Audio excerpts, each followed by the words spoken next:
Bismillahirrahmanirrahim. Assalamualaikum warahmatullahi wabarakatuh. Alhamdulillahirabbil alamin. Assalatu wassalamu ala Rasulillah sallallahu alaihi wasallam. Ya, alhamdulillah pagi hari ini kita ditemani oleh Ustaz kita Ukasha Abdul Rahman Hafizullah taala. Sebagaimana kegiatan kita ini adalah seperti biasanya kita ngopi, Ustaz namanya. Mungkin Ustaz belum pernah kesini kan Ustaz kan? Iya, baru pertama kali ini. Bicara ngopi itu tahu Ustaz panjangannya ngopi? Apa itu? Ngobrol pakai ilmu Ustaz. Masya Allah. Nah, berarti semua Ustaz harus berlandasan ilmu nih. Insya Allah Ustaz. Maka kami panggil Ustaz ke sini. Insya Allah. Kalau kita ngomong lain lagi cerita Ustaz. Ya. Sambil minum kopi Ustaz. Gitu. Ustaz, ini kan kita bicara tentang prakteknya logika ateis terhadap ketuhanan. Ustaz. Nah, ini kan banyak beredar saat orang-orang beribadah atau apa segala macam. Ada yang mengatakan kita ini kan ciptakan Tuhan dan kita mungkin berbeda-beda. Mengapa kita harus beribadah gitu Ustaz? Kalau kita nggak beribadah kenapa rupanya gitu Ustaz? Bismillah, alhamdulillah, wassalatu wassalamu ala Rasulillah yang mantap. Ini mungkin kita menjawab dari dua sudut pandang. Yang pertama dari sudut pandang agama Islam, yaitu ketika Allah berfirman dalam surat Al-Baqarah ayat 21, Allah mengatakan, ya ayuhan nas, wahai seluruh manusia. Nah, ini untuk seluruh manusia nih. U'budu rabbakum, sembahlah Rabb kalian. Kenapa? Alladzi khalaqakum walladzina min qablikum la'allakum tattaqun. Karena ialah yang menciptakan kalian dan orang-orang sebelum kalian agar kalian bertakwa. Di sini Allah itu menggunakan namanya dalalatul iltizam, yaitu konsekuensi atau dalil keharusan. Ketika ada zat yang menciptakan kita, hal ini mengharuskan kita menyembah dan beribadah kepadanya, yaitu Allah. Dan ini sangat logis, sebagaimana seorang anak itu dilahirkan oleh ibunya, maka hal ini mengharuskan anak ini berbakti kepada ibunya. Dan orang nggak perlu bertanya, emang kenapa harus berbakti kepada ibu saya? Jelas. Dan semua akal sehat, semua fitrah manusia mengimani bahwasanya dan meyakini orang itu harus berbuat baik kepada ibunya. Kenapa? Karena ibu kita yang mengandung kita, melahirkan kita dan menyusui kita.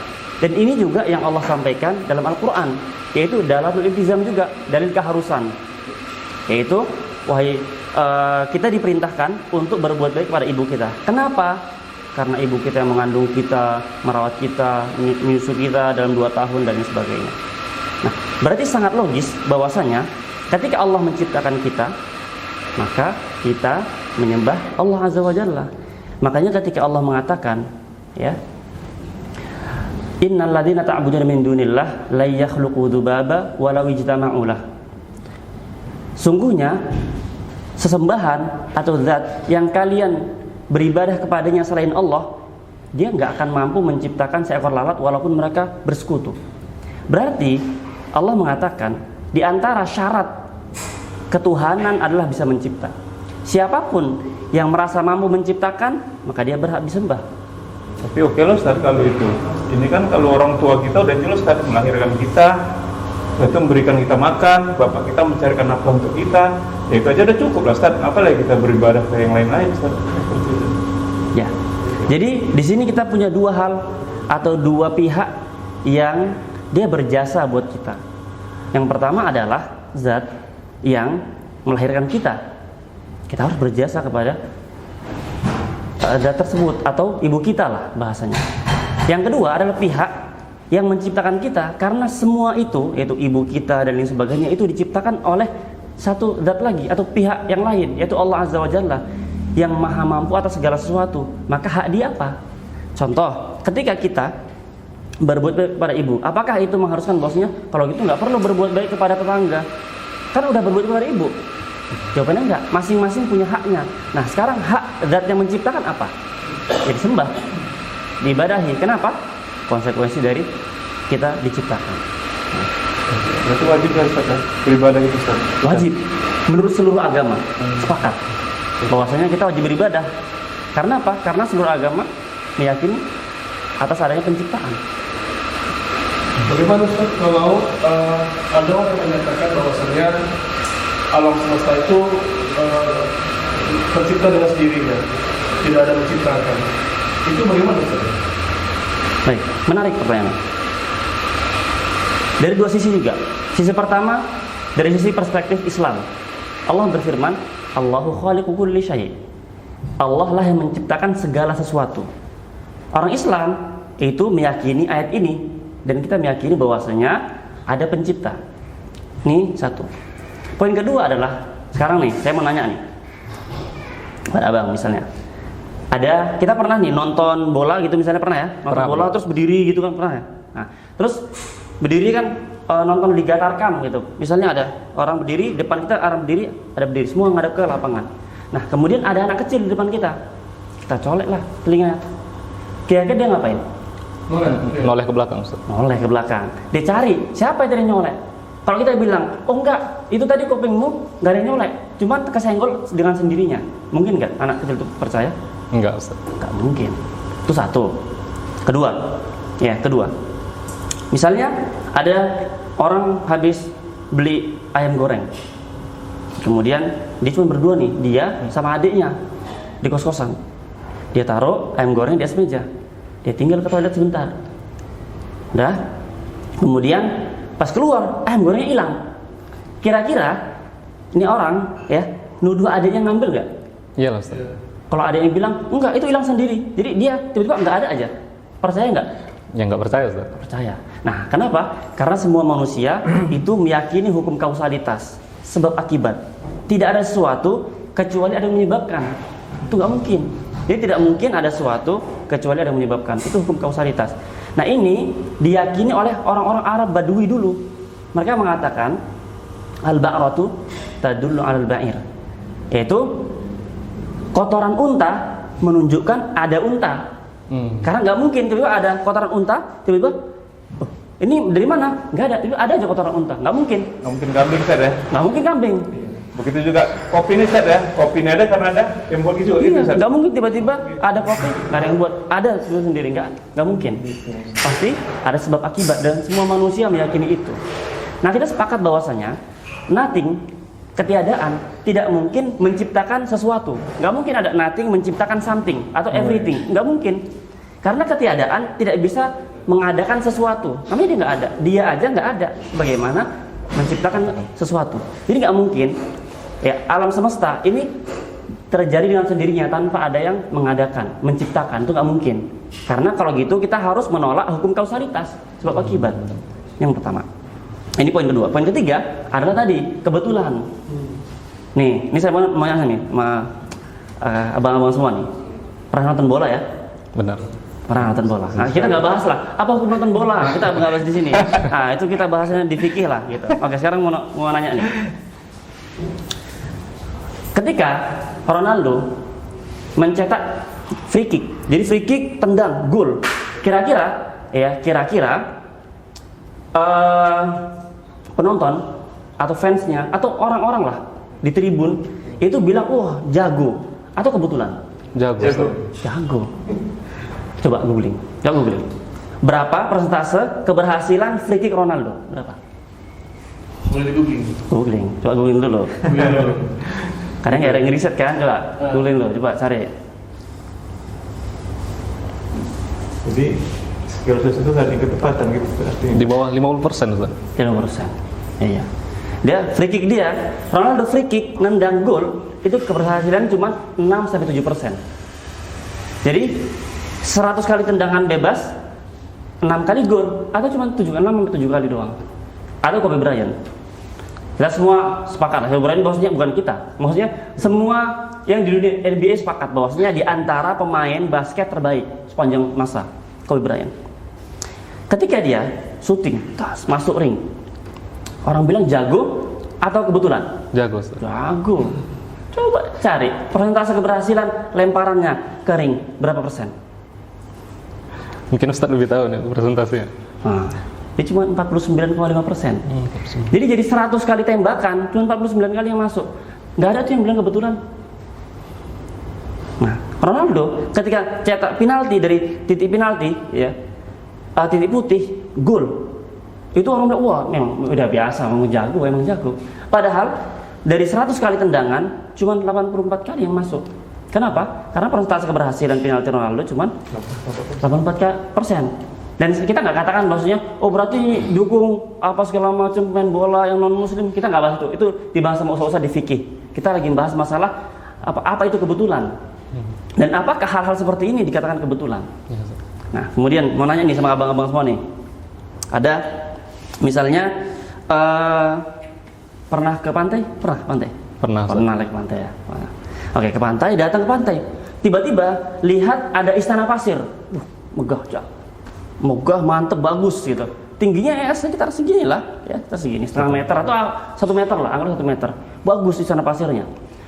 Kemudian ya orang-orang bilang, siapa yang buat? Kita mungkin nggak bilang bosnya, enggak, ini kebetulan. Ya, pasir itu kena ombak, kemudian tersusun jadi istana pasir. Mungkin nggak? Nggak mungkin. Nggak mungkin.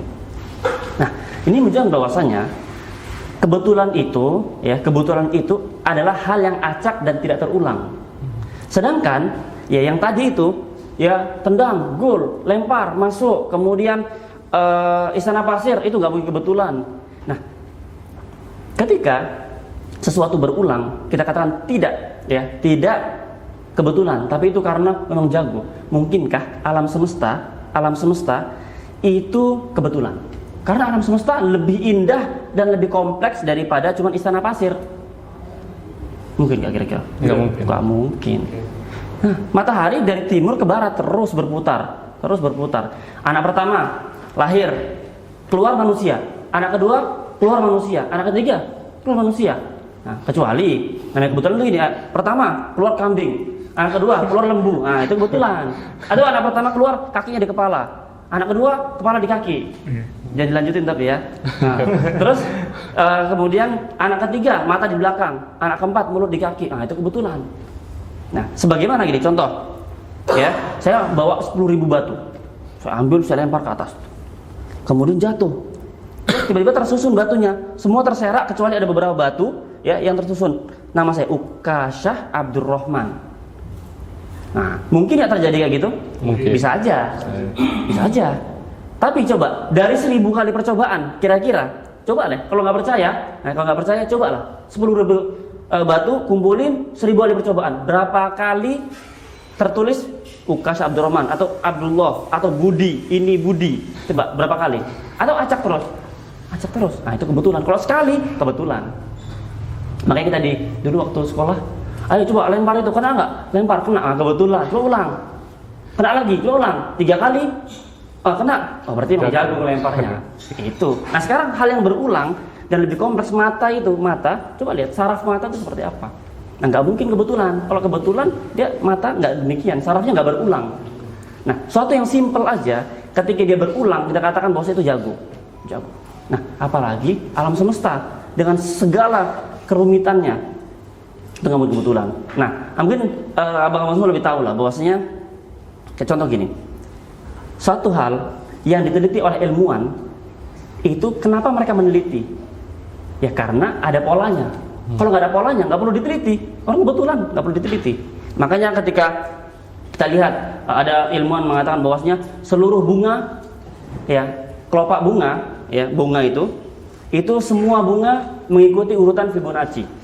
1, 1, 2, 3, 5, 8, 8, 13 dan seterusnya. Kan urutan Fibonacci. Nah kita nggak ingin menerapkan adanya angka Fibonacci dan sebagainya. Itu semua sepakat bahwasanya itu hal yang disepakati oleh ilmuwan lah kita. Atau contoh simple deh, bunga matahari. Bunga matahari itu kalau kita lihat dengan bentuk spiral, itu hasilnya mau dengan setara jarum jam atau lawan jarum jam, itu urutan angka Fibonacci yang keluar. Nah, kemudian semua biji matahari, bunga matahari itu, semua bijinya itu semua tumbuh dari tengah dengan sudut 137,5 derajat. Itu berulang. Ini mungkin nggak ini kebetulan. Terus lebah, terus buat sarang lebah. Kalau kebetulan kadang dia segi 6, kadang kotak, kadang segitiga, kadang bulat. Coba lihat. Gitu aja. Berapa sih segi 6 kan? Segi 6 aja. Segi 6 gitu terus. Berarti bukan kebetulan. Nah, itu bukan kebetulan. Nah, hal ini memang hal yang disepakati. Keindahan itu ya bukan kebetulan, tapi karena ada pola yang tersusun, ada kerumitan kan dan detail yang diciptakan atau diletakkan oleh zat yang membuatnya, Itu hal yang disepakati oleh semua manusia gitu. Dan semua hal yang detail ini nggak mungkin kebetulan. Jadi dua hal tadi ya dari pernyataan atau pertanyaannya, yang pertama adalah dengan sendirinya dan itu nggak mungkin. Karena hukum kausalitas sebab akibat. Yang kedua, yaitu kebetulan, itu nggak mungkin juga. Karena sesuatu yang rumit itu bukan kebetulan. Apalagi kita mau bicara masalah fraktal. Fraktal adalah seperti petir satu yang fraktal kan. Jadi seperti tidak beraturan. Tapi itu keindahan. Kenapa? Karena dia sangat teratur. Jadi seperti tidak beratur. Kemudian apa? Jadi keindahan. Itu siapa yang buat? Berarti ada penciptanya. Nah, itu semua ada yang menciptakan. Kalau dalam agama Islam, Allah. Iya, Ustaz. Maksudnya kalau dari perspektif Islam kan yang menciptakan itu kita sebutnya Allah, Ustaz ya. Tapi Ustaz, bagaimana jika kalau sebelum Allah itu ada lagi penciptanya? Ada zat lain yang menciptakan. Berarti kalau gitu, gimana kalau seandainya Allah itu diciptakan sama Allah yang sebelumnya? Iya, Ustaz. Dan Allah sebelumnya diciptakan Allah sebelumnya. Menarik ini. Dan ini pernah dijelaskan oleh Nabi SAW. Di Islam sudah dijelaskan. Yaitu apa? Dalam riwayat Bukhari dan Muslim. Nabi SAW mengatakan, ya, bersabda, yaitu syaitan ya akan terus membisikkan manusia. Siapa yang menciptakan ini? Siapa yang menciptakan ini? Siapa yang menciptakan ini? Sampai di satu titik, yaitu semuanya Allah yang menciptakan. Oke, kalau gitu siapa yang menciptakan Allah? Kata Nabi SAW, kalau udah sampai titik ini, maka berlindunglah dari godaan syaitan dan berhentilah. Mungkin sebagian orang nanya, kalau gitu Islam ya menolak penganutnya untuk berpikir, jadi nggak boleh berpikir secara rasional. Jawabannya bukan. Tapi Islam ya melarang penganutnya untuk berpikir dengan pemikiran yang tidak logis dan tidak rasional. Karena apa? Karena pikiran itu salah. Contoh gini. Karena sisi ini, pertanyaan itu tadi, itu pertanyaan yang salah. Karena pertanyaan yang sebenarnya nggak butuh jawaban. Analogi sederhana. Sekarang saya mau tanya sama abang-abang semua. Kalau saya bilang, nih, bisa gambar ya? Bisa gambar kan ya? Bisa nulis, bisa segala macam. Coba, saya tantang. Coba bisa nggak abang-abang semua itu membuat segitiga kotak, bisa nggak? Gimana Ustaz? Segitiga, kotak gitu. Ya buatlah. Gimana caranya? Harus menentukan salah satu Ustaz. Berarti kalau gitu tidak setiap pertanyaan itu butuh jawaban. Tapi ada pertanyaan yang salah pertanyaannya. Di antaranya itu. Bisa nggak orang tuh naik ke bawah? Kontradiksi Ustaz. Keluar ke dalam. Mungkin itu istilah. Itu bisa nggak kayak gitu? Ya keluar Ustaz. Keluar. Nah, itu kan masuk ke dalam. Ya. Bisa nggak buat segitiga bundar? Nggak mungkin. Nah, sekarang coba nanti ketika udah mentok, kemudian belok kiri sebelah kanan, belok kiri ke kanan, gimana? Nggak mungkin. Udah mentok. Nah, jadi ketika Nabi SAW mengatakan falyantahi, udah berlindung dari godaan syaitan dan berhentilah. Bukan karena kita nggak boleh mikir, tapi karena godaan dan pikiran itu menyalahi akal sehat. Sekarang gini, konsepnya adalah kalau Tuhan itu tadi Allah itu zat yang menciptakan dan tidak diciptakan. Berarti gini, sama saja pertanyaannya, gimana seandainya itu Allah yang tidak diciptakan oleh sebelumnya? Pertanyaannya salah. Kontradiksi. Sama kayak saya bilang, ya Albert nikah sama John, anaknya laki-laki perempuan. Nggak bisa. Nggak bisa. Laki-laki sama laki-laki nikah nggak keluar anak, nggak mungkin. Kenapa? Karena itu kontradiksi. Jadi sesuatu itu ada beberapa. Yang pertama yang mustahil, yaitu menggabungkan hal yang kontradiksi, itu nggak mungkin. Yang kedua adalah sesuatu yang atabot, yaitu yang berlawanan, itu mungkin digabung. Putih hitam bisa digabung, bisa. Hijau merah bisa digabung, tapi kontradiksi. Ya, saya berdiri sekaligus duduk, nggak mungkin. Itu. Nah sekarang analogi sederhana deh. Oke, gini. Orang terpidana mati nih. Ini terpidana mati. Ini, wah ini punya abang ya? Yang saya yang ini. Terpidana mati. Nah, terpidana mati. Kemudian dia itu terpidana mati dan harus dieksekusi tanggal 1 bulan 1 2025. Oke, sama Al-Gojo. Al-Gojo mau eksekusi. Tapi Al-Gojo SOP-nya adalah dia nggak boleh eksekusi sebelum dapat perintah dari Jenderal Bintang 1. Ya. Nah, Jenderal Bintang 1 nggak boleh memberi perintah kecuali dia dapat perintah dari Jenderal Bintang 2. Jenderal Bintang 2 nggak boleh memberi perintah kecuali dapat perintah dari Jenderal Bintang 3. Kalau ini terus berlanjut sampai Jenderal Bintang 100, 1000, nggak boleh kecuali dapat izin dari Jenderal Bintang 100.000, nggak boleh kecuali 1 triliun. Dan itu terus, mungkin nggak ini terjadi eksekusi? Nggak ada eksekusi. Nggak ada eksekusi. Masih selesai. Nggak selesai. Karena udah sekarang belum, tunggu ya. Ntar nanya dulu. Nanya, udah belum, tunggu ya. Ntar saya tanya dulu. Nanya sama atasan, semua nanya sama atasan sampai tak terhingga. Ini yang mau dieksekusi pun bingung. Kapan dieksekusi? Harus ada ujungnya. Harus ada ujungnya. Jadi harus ada jenderal yang dia punya hak, yang dia bisa memerintahkan tanpa harus diperintah. Dia bisa memerintahkan tanpa nunggu diperintah. Dia punya kebutuhan itu. Alam semesta itu nggak mungkin bisa tercipta kecuali ini, misalnya kita anggaplah ini meja ada dibuat sama tukang mebel buat. Nah ini dia harus ya, dia ini menciptakan atau membuat. Menciptakan tuh dari sesuatu yang tidak ada. Manusia itu cuma bisa merakit, membuat. Ini dari kayu dari pohon dia nggak dibuat sama orang, tapi ada yang menciptakan. Nah ini diciptakan atau dibuat sama saya dilahirin sama ibu saya.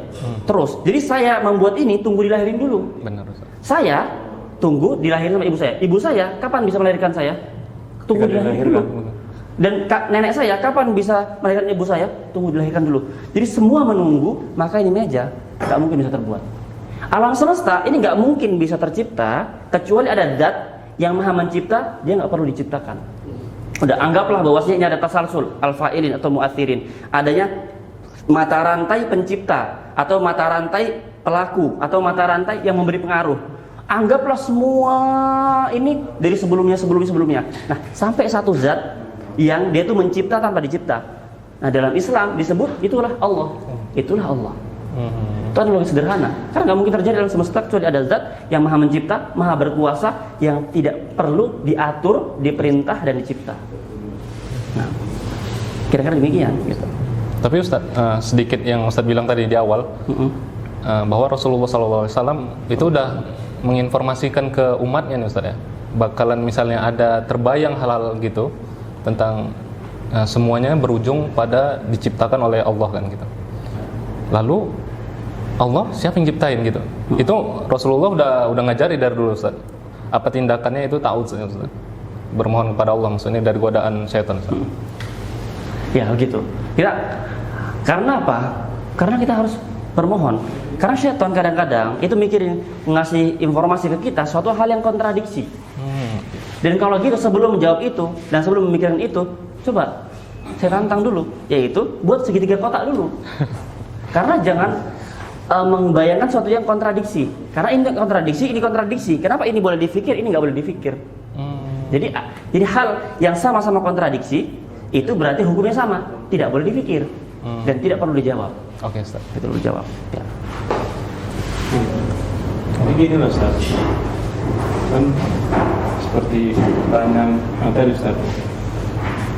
Misalnya ada orang dia tahu ada Tuhan itu Ustaz, tapi karena dia sayang sama orang tuanya seperti itu, dia berbakti sama orang tua sampai dia mengabaikan apa yang diperintah. Itu sama mungkin sama bos kerjanya kan gitu kan, apa yang disuruh oleh bos kerjanya dia lakukan. Tapi ketika kan kita ada perintah untuk beribadah tadi Ustaz, kita bilang dia tak melakukan itu Ustaz, terus konsekuensinya apa gitu Ustaz? Simpel, dia gak bisa simpel, nggak mau beribadah nih, kekal di neraka. Nah, kenapa harus Itu ya. selama-lamanya? Harus kekal, gitu ya. Kenapa harus kekal? Kenapa nggak di neraka yang 45 tahun aja? Iya. Oh, gitu. Ustaz, sebelum jauh dijawab Ustaz. Tadi maksudnya yang kekal itu yang dia tidak beriman ya Ustaz, sama Yang sekali. tidak Ustaz. beriman sama sekali. Soalnya kan ada yang muslim mungkin yang dia mau dia nggak beribadah misalnya gitu Ustaz. Iya. Yang tidak beriman. Berarti konteks kita adalah orang yang tidak mau beribadah, yang tidak mau beriman. Beriman. Jadi mengingkari ketuhanan, mengingkari ini, atau dia tahu tapi dia ingkari, dia duakan sembahan dan sebagainya gitu ya. Yes. Oke. Sekarang gini, logika sederhana sebenarnya. Sekarang ada seorang psikopat. Ya, anggaplah ada orang gitu kan, ada orang. Dia punya ibu, Ya Ustaz. punya istri, adik perempuan sama kakak perempuan, satu rumah. Satu rumah. Dia pergi belanja, kerja segala macam. Ada psikopat masuk rumahnya. Ya, masuk rumahnya. Kemudian sama psikopat ini, 4 perempuan ini, ya, keluarganya itu dilecehkan. Habis dilecehkan, dibunuh. Habis dibunuh, dimutilasi. Dan dia merencanakan itu bersama beberapa komplotannya. Yaitu 1 atau 2 atau 3 orang lah. Masuk kemudian melakukan itu semua. Dan selesai sampai dibuang semuanya itu dalam 1 hari. Nah, kemudian yang orang tadi ini pulang kerja atau pulang belanja, mendapati bahwasanya 4 keluarganya, 4 perempuan yang dia sayangi itu telah dilecehkan dan dibunuh sama seorang. Kemudian ketangkep pelakunya. Mungkinkah orang ini ya itu bilang ke pengadilan ketika sidang, udah Pak Hakim, penjarain sehari aja. Soalnya dia ngelakuin ini sehari. Nggak bisa lah gitu Ustaz, nggak adil berarti hakim Ustaz. Nah. Harus ya lama mungkin 1 hari dia di penjara Ustaz. Kan dia melakukan kesalahan 1 hari juga. Ya tapi kan tengok Ustaz Kesalahan yang dia buat itu Ustaz, itu terhitung berat Ustaz, sangat-sangat berat. Bukan masalah dia eksekusinya 1 hari Ustaz. Nah, itulah dia. Semua hukum di dunia sepakat dengan satu hal, yaitu hukuman itu tidak ditinjau dan tidak dilihat dari berapa lama durasinya Iya Ustaz. kesalahan, tapi apa? Ditinjau dari berat dan ringannya sebuah kesalahan. Jadi semua hukum ya di dunia sepakat antara ya ini penjara seumur hidup. Bagi yang ada undang-undang yang menafikan atau menolak hukuman mati. Kalau enggak ya hukuman mati, antara hukuman mati atau penjara seumur hidup. Enggak mungkin ada undang-undang yang menyatakan bahwasanya kalau dia melakukannya kejahatan 1 hari aja penjaranya. Enggak mungkin. Enggak ada. Karena apa? Semua hukum sepakat bahwasanya hukuman tergantung berat dan ringannya kesalahan, bukan lama dan sebentarnya melakukan kesalahan. Contoh sederhana yang relate sama kita lah. Contoh gini. Ada seorang udah menikah selama 11 tahun. 11 tahun. Nah, selama 10 tahun ini istrinya baik sama dia. Cuman sering melakukan kesalahan. Masak keasinan, masak keaseman, kepahitan, gosong, keras, dan sebagainya. Udah selama 10 tahun kayak gitu. Akhirnya di tahun ke-11 dia belajar. Tata boga. Ya istri nata sebelum ditata, suaminya makan dulu. Jadi belum ditata belum. Ya itulah. Nah, jadi belajar tata boga. Masa udah jago nih. Ya udah jago. Nah, kemudian suami senang. Tapi ternyata dia dapat istrinya di bulan terakhir, di bulan 12 tahun ke-11 pernikahan, istrinya selingkuh. Istrinya itu menerima seluruh pria yang datang dan menggoda dia. Ternyata selama sebulan terakhir setiap hari ganti laki. Diterima semua laki-laki. Nah, kira-kira nih ya, suami tadi mungkinkah dia akan terus membiarkan hal itu? Enggak Ustaz. Dicerai Ustaz. Cerai langsung. Kenapa hukumannya selamanya? Yaitu berpisah selamanya. Padahal kesalahannya sebulan. Karena kesalahannya itu berat Ustaz. Berat. Dia memberikan hal yang paling berharga dari si istri itu untuk kepada bukan orangnya, bukan tempatnya, bukan pada suaminya. Nah, itu menarik. Jadi 10 tahun itu dia nggak apa, karena udah 10 tahun kesalahan, sekarang kita pisah 10 tahun. Nggak ada. Ya udah. Masak keasinan segala macam tinggal beli. Bisa. Nah, kemudian pas di bulan terakhir, bulan 12 ya, di tahun ke-11 pernikahan melakukan kesalahan. Tadi apa? Menyerahkan apa tadi? Hal yang paling berharga. Nah, menyerahkan hal yang paling berharga bukan kepada yang berhak, hukumannya fatal, cerai. Bahkan sebagian langsung ada RT di situ, ya ada yang mukul istrinya segala macam, ya. Atau paling yang bijak ya diceraikan tanpa dipukulin. Nah itulah. Nah kenapa konsekuensinya fatal? Yaitu berpisah seumur hidup. Ya karena apa? Karena memberikan sesuatu yang paling berharga bukan kepada haknya, yaitu suaminya. Nah sekarang saya mau tanya nih, apa yang paling berharga? Nah sama abang nih, apa yang paling berharga dari seorang manusia? Apa yang paling tinggi? Penghambaan, Ustaz. Penghambaan. Karena manusia tuh dia nggak mau sembarangan menghambakan. Jadi itu yang paling tinggi, Ustaz, paling berharga. Penghambaan adalah sesuatu yang paling tinggi dari manusia. Yaitu kita berbuat baik, membantu ke siapapun. Kita ngasih uang ke siapapun, nggak apa-apa. Ya, Ustaz. Ya, kita ngasih bantuan ke siapapun, senyuman ke siapapun. Tapi penghambaan, jadi kita tunduk sebagai menjadi seorang hamba yang tidak membantah itu hanya kepada satu zat. Itu zat yang menciptakan kita. Nah, ketika sesuatu yang paling mulia, yaitu penghambaan, itu diserahkan kepada selain yang berhak, selain penciptanya. Ini yang pembahasan kita di awal. Kenapa kita harus beribadah? Karena Allah yang menciptakan kita. Nah, ketika hal yang paling berharga dari manusia itu penghambaan, serahkan kepada yang bukan haknya, bukan penciptanya, fatal hukumannya. Ya makanya dalam Islam, ya dalam Islam itu orang kalau berdosa segala macam, kadang dia berkata kasar segala macam, kemudian nggak senyum, kadang-kadang sama tetangganya ada masalah, itu nggak bakal kekal di neraka, nggak bakal. Kenapa? Hal itu biasa terjadi dan ya dilihat bahwasanya kesalahannya bukan yang fatal. Tapi ketika satu kesalahan, yaitu apa? Tidak mau beriman, menyembah, menghamba, dan itu hal yang paling berharga dari manusia, dan itu diserahkan kepada yang bukan haknya, fatal. Dan itu satu hal yang wajar. Karena apa? Orang tadi kejahatan satu hari, hukumannya seumur hidup, atau penjara seumur hidup atau mati. Maka wajar-wajar saja bahwasanya ketika hal yang paling berharga diberikan kepada yang bukan haknya, hukumannya fatal. Ini satu nih. Dari sudut pandang Islam itu menarik. Ketika Allah berfirman dalam surat Al-An'am ayat ke-27. Ya. Allah berfirman, "Walau tara idh wuqifu 'alan nar, faqalu ya laitana nuraddu wa la nukadziba bi ayati rabbina wa nakuna minal mu'minin." Allah berfirman. Ini perspektif Islam nih. Bahwasanya ketika wahai Muhammad, itu ketika konteksnya kepada Nabi Muhammad SAW. Wahai Muhammad, ketika kamu itu melihat mereka itu orang yang enggak mau menyembah Allah dihadapkan ke api neraka. Kemudian apa? Mereka pasti mengatakan, seandainya kami dikembalikan ke dunia, maka kami enggak akan mendustakan ayat-ayat Allah. Dan wa nakuna minal mu'minin, kami pasti beriman. Apa kata Allah? Lanjutnya surat Al-An'am ayat 28. Ya. Allah mengatakan apa? Bal badalahum ma kanu yukhfuna min qabl. Nah, hari ini itu telah tampak apa yang dulu tersembunyi bagi mereka. Apa kata Allah? Walau ruddu la'adu limanhu anhu wa innahum lakadzibun. Seandainya mereka dikembalikan ke dunia, mereka pasti melakukan hal yang dilarang dan mereka itu pendusta. Jadi konsekuensinya apa? Ini makna ayat ini menarik nih. Yaitu Allah mengatakan bahwasanya mereka itu memang tadi apa? Kesalahannya kan cuma 45 tahun, 70 tahun, tapi kenapa kekal? Allah mengatakan itu mereka ya mengingkari atau enggak mau menyembah Allah Azza wa Jalla itu 60 tahun bukan karena keinginan. Terpaksa cuma 60 tahun. Tidak mau itu. Jadi enggak mau menyembahnya keinginan, tapi durasinya terpaksa.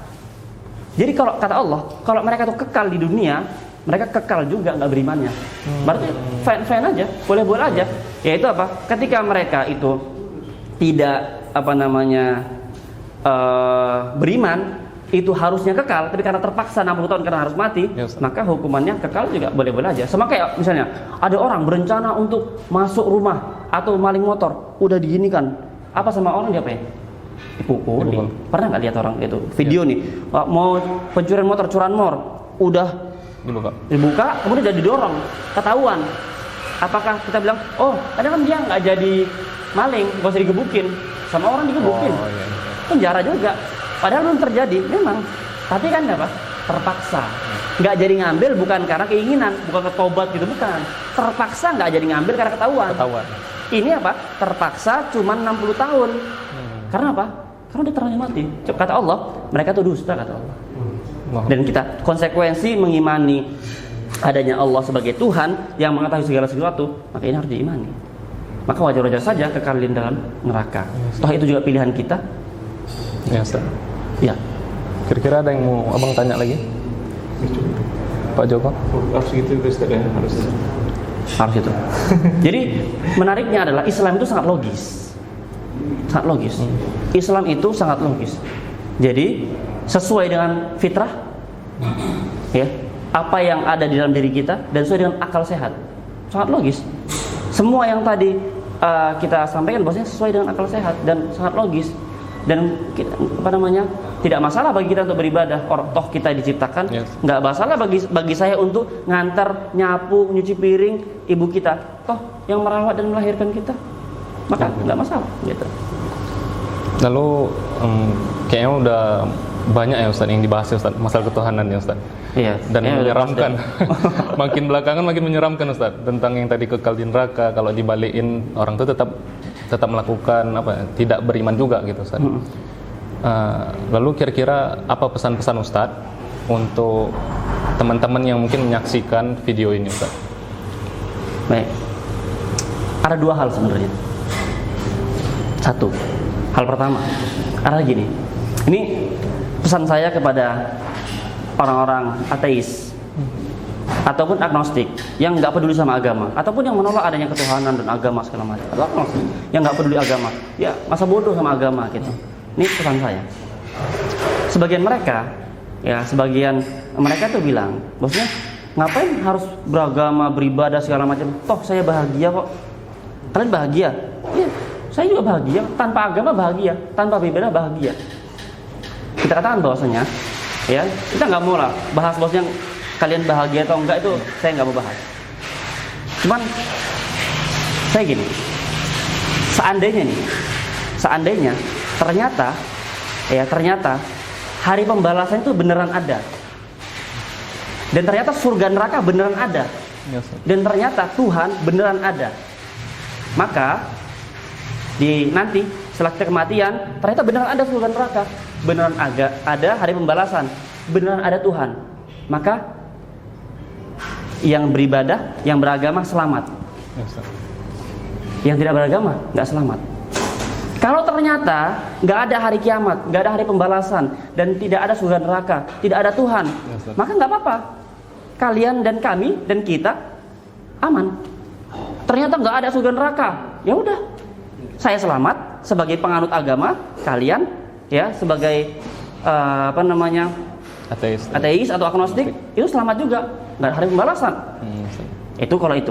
Tapi kalau seandainya ada, nah yang beragama yang selamat, yang memurnikan agama, menyembah satu-satunya Tuhan, satu-satunya sembahan, itu yang selamat.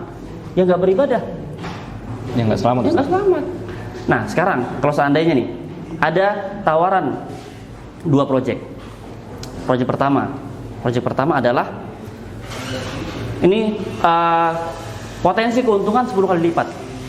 Iya, Ustaz. Tapi ya potensi peluang gagalnya itu 90%. Nah, 90%. Nah, kemudian proyek kedua. Potensi keuntungan 10 kali lipat. Tapi peluang berhasilnya 90%. Kira-kira nih kita nih milih proyek yang mana? Yang kedua, Ustaz. Karena keberhasilannya 90%. Karena ya kita tuh sebenarnya manusia itu cari aman. Cari aman. Jadi apa? Kalau seandainya hal ini aja kita cari aman, cari potensi kerugian yang paling minim, maka bagaimana dengan nanti kehidupan selanjutnya? Kenapa nggak cari potensi ya ataupun kemungkinan yang paling aman? Kalau ternyata ada, selamat karena beribadah. Kalau ternyata nggak ada, ya selamat juga. Sebagaimana tadi ya kita dalam tanda tangan proyek, mau yang pertama atau yang kedua, cari yang aman. Dan itu manusia, makanya ketika orang itu mobil diasuransikan, jiwa diasuransikan, semua diasuransikan. Kenapa? Karena mau aman, Ustaz. Mau aman. Semua orang tuh cari aman. Cari aman. Nah, kenapa hal-hal ini kita cari aman, kemudian hal-hal yang lain itu kita nggak cari aman? Yaitu masalah kehidupan selanjutnya. Dan semua umat beragama itu meyakini adanya hari pembalasan. Iya, Ustaz. Nah, kenapa kalau itu ternyata benar, bahaya yang nggak beragama. Kalau ternyata salah, toh semua manusia selamat. nggak ada ruginya berarti. Kecuali kita tuh nggak mau beragama karena malas beribadahnya. Nah, kalau itu udah beda. Kita ngomong kalau gitu masalah pengorbanan. Kayak tadi orang, ya dia biar aman asuransikan. Kita nggak ngomong asuransi halal atau haram segala macam dalam perspektif Islam. Itu kita bahas di fikih. Tapi orang banyak melakukan itu kenapa? Cari aman. Cari aman itu yang pertama. Jadi udahlah, percaya sama agama. Toh saya sebagai dan kita sebagai umat beragama, toh bisa tenang kan? Nyaman, bahagia juga. Nah, setelah kematian itu potensi untuk bahagianya itu besar sebagai umat beragama, sebagai orang yang menyembah satu-satunya sesembahan, itu aman. Maka kalau ternyata kamu bahagia di dunia tanpa agama, maka potensi berbahaya di akhirat itu sangat dahsyat. Ya, mending sama aja, udah. Sekarang bahagia, nanti bahagia, enak. Kenapa cari ya hal-hal yang gambling gitu? Bisa bahagia, bisa enggak nanti setelah kematian. Ya, itu yang pertama. Yang kedua, udahlah, ya. Semua ateis dan agnostik itu hanya bisa menjelaskan how, bagaimana semua ini terjadi. Ya, Ustaz. Tapi tidak ada yang bisa menjawab kenapa. Kenapa ini bisa terjadi? Kenapa kita diciptakan? Kenapa kita diciptakan? Kenapa ada alam semesta? Ya. Ya, Ustaz. Ketika Stephen Hawking ditanya, ya, kenapa semua ini ada? Ya. Dia malah menyangkal pertanyaan itu, ya. Dia mengatakan bahwasanya apa hak Anda menanyakan pertanyaan ini? Dan ini adalah pertanyaan yang bodoh, katanya. Kenapa? Karena nggak bisa jawab. Nah sekarang, ya. Terus apa? Kebetulan nggak ada kenapa-napanya. Oh sekarang saya mau tanya lah sama kawan-kawan yang nonton maupun abang-abang semua. Kita tinggal di rumah. Kemudian saya tanya, saya masuk, ya. Home tour. Iya. Home tour kan biasa lah. Melihat rumah segala macam. Terus saya nanya nih, Bang, kenapa TV taruh di sini? Kenapa yang LED? Ya, kenapa di sini di ruang tamu? Oh, sofa kenapa di ruang tamu? Kemudian kenapa beli Kenapa ini di ruang tamu? Kebetulan. Kenapa sofa di sini? Oh, kebetulan. Kenapa kasurnya nggak spring bed? Yang busa susur lantai? Oh, kebetulan. Kenapa beli yang satu tabung? Mesin cuci yang nggak 2 tabung aja, kebetulan. Kenapa pakai AC 1 PK? Kenapa nggak 2 PK? Kebetulan. Kipas angin? Kebetulan. Lampu? Kenapa yang kuning nggak putih? Kebetulan. Kira-kira ada nggak orang kayak gitu? Nggak ada, Ustaz. Nggak ada. Semua hal itu nggak gitu. Alam semesta yang lebih kompleks dan detail daripada itu semua, masa itu kebetulan matahari itu dari timur ke barat dan berulang. Kebetulan manusia sama manusia itu keluar manusia. Jadi jadi laki sama perempuan keluar manusia. Nah, bukan laki sama laki keluar manusia. Jadi, kebetulan ini semua kebetulan. Terus tumbuh-tumbuhan kebetulan, ini kebetulan, itu nggak mungkin. Pasti ada sesuatu di balik ini, rahasia ini. Yaitu why, kenapa ini semua ada.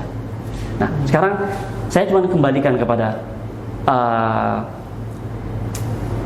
teman-teman yang mungkin nggak percaya Tuhan atau yang masa bodoh sama agama atau ketuhanan. Coba pikirkan, renungkan. Kenapa semua ini ada? Bukan bagaimana ya, kalau bagaimana kita bisa jawab. Big Bang lah segala macam itu bisa jawab semua. Ya, proses hujan bisa, meteor bisa, besi dari mana diturunkan, itu semua bisa lah. Itu bagaimana semua bisa jawab. Dengan ada ilmu-ilmu segala ilmu-ilmu yang ditemukan. Tapi kenapa ini semua harus ada? Ya, kenapa harus ada nyamuk? Bukan bagaimana. Kenapa harus ada kecoa? Kenapa harus ada ini? Ini semua kenapa? Kenapa harus kita? Kenapa manusia? Kenapa enggak 5 jenis kelamin? Kenapa cuma 2? Kenapa? Dan kenapa kita harus ada? Dan kalau perspektif Islam itu gampang. Kita diciptakan untuk beribadah, adzariyat. Nah sekarang untuk teman-teman yang tidak peduli dengan agama, mungkin KTP Islam tapi nggak peduli sama agama, sholat enggak, ini enggak, segala macam. Coba pikirkan, kenapa kalian ada? Kenapa alam semesta ada? Untuk orang-orang yang membantah adanya Tuhan dan agama, coba pikirkan kenapa kita semua ada. Kalau itu bisa jawab, maka silakan hidup dengan jawaban tersebut. Kalau nggak bisa jawab, maka cari agama yang punya jawabannya. Islam punya jawabannya. Kapan masuk Islam? Kita tunggu syahadatnya, insyaallah. Ya, mungkin ini pembahasan kita ya, sangat menarik sekali. Ya, mudah-mudahan dari penjelasan Ustaz tadi kita sendiri makin memperbaiki diri pribadi, Ustaz ya, dan juga bisa mengingatkan kepada kawan-kawan kita yang lalai atau lupa beribadah kepada Allah Subhanahu wa taala untuk kembali kepada Allah Subhanahu wa taala. Mungkin demikian saja. acara kita hari ini ngopi itu Ustaz, ingat Ustaz, ngobrol pakai ilmu. Alhamdulillah saya tadi ngobrol pakai ilmu. Alhamdulillah. Baik dari ilmu agama Islam maupun ilmu akal sehat. Iya Ustaz. Ya, saya benar kali Ustaz. Mungkin ini udah menjadi bekal sama kita ya, untuk keluarga dan teman-teman semua, terutama pribadi kita. Kita tutup acara ini dengan doa kafaratul majelis. Subhanakallahumma wa bihamdika asyhadu an la ilaha illa anta astaghfiruka wa atubu ilaik. Assalamualaikum warahmatullahi wabarakatuh.